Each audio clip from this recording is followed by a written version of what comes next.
ദാ ഈ കാണുന്ന വ്യക്തി ഉച്ചമയക്കം കഴിഞ്ഞ് വൈകുന്നേരത്തെ മഴ ആസ്വദിക്കുകയാണ്. അവളുടേതായ ഭാഷ അവൾ എന്തൊക്കെയോ വർണ്ണിക്കുന്നുണ്ട് മഴയെ. ഇതെന്റെ ഒരു ഡേ ഇൻ മൈ ലൈഫ് അല്ല, ഇതെന്റെ ഒരു വൈകുന്നേരം ഇൻ മൈ ലൈഫാണ്. അപ്പോൾ ആദ്യത്തെ പരിപാടി നമുക്ക് മീൻകറി വയ്ക്കാം. ഇന്നത്തെ മീൻകറിക്ക് ഒരു പ്രത്യേകതയുണ്ട്. ഇജ്ജ് കേടായതിനെ തുടർന്ന് ഇന്നലത്തെ മീൻ ഞങ്ങൾ ഉപ്പും പുളിയും വീത്തി അവിച്ച് വെച്ചിരുന്നു. ഇനി അതും എടുത്ത് കറി വയ്ക്കണം.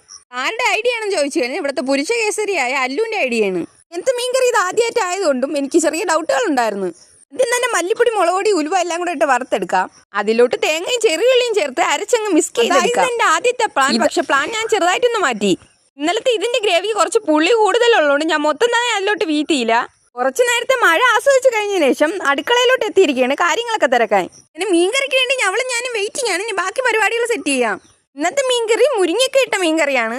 എൻ്റെ സ്പെഷ്യൽ മീൻകറിയിലോട്ട് 2 പച്ചവളവും മുരിങ്ങയ്ക്ക ഇട്ട് മീൻകറി സെറ്റാക്കാനായിട്ട് വെച്ച് ഇവിടെ സെറ്റ് ആയപ്പോഴാണ് നമ്മളെ മെയിൻ താരത്തിന്റെ വരവ്. പുട്ട്. റീൽ കണ്ടതിനെ തുടർന്നാണ് ഞാൻ ഈ പുട്ടും മീൻകറിയും കഴിക്കാനെന്നുള്ള തീരുമാനത്തിലെത്തിയത്. ഈ ഒരു അവസരത്തിൽ എനിക്കൊരു കാര്യം ഓർമ്മ വന്നതാണ്. ഞാൻ ഈ പുട്ടുണ്ടാക്കി പഠിക്കാനായിട്ട് 1 കിലോ അരിപ്പൊടി വരെ ചിലവാക്കിയിട്ടുണ്ടാവും. അങ്ങനെ എനിക്കൊരു ആശ്വാസത്തിനാണ് അജ്മി പുട്ടോടി എത്തുന്നത്. പുട്ടും മീൻകറിയും കഴിച്ച ശേഷം ഞങ്ങൾ നേരെ രാത്രിയിലത്തേക്കുള്ള പരിപാടിക്ക് ഇറങ്ങി. ഞങ്ങൾ വളകം നുണയും കുറച്ച് ബീട്രൂട്ട് അരിയലും. ബീട്രൂട്ട് അരിഞ്ഞ് കുറച്ച് വെള്ളവും വീത്തി വേവാനായിട്ട് വെച്ച് വെള്ളം വറ്റാറായപ്പോഴാണ് എൻ്റെ തൊണ്ടയിലെ വെള്ളം വറ്റിയ കാര്യം ഞാൻ അറിഞ്ഞത്. അങ്ങനെ കുറച്ച് ടാങ്ക് ഉണ്ടാക്കിയ ശേഷം നോക്കിയപ്പം സമയം രാത്രി 9 മണി. നേരെ തിന്നണം, ഉറങ്ങണം, അത്ര തന്നെ.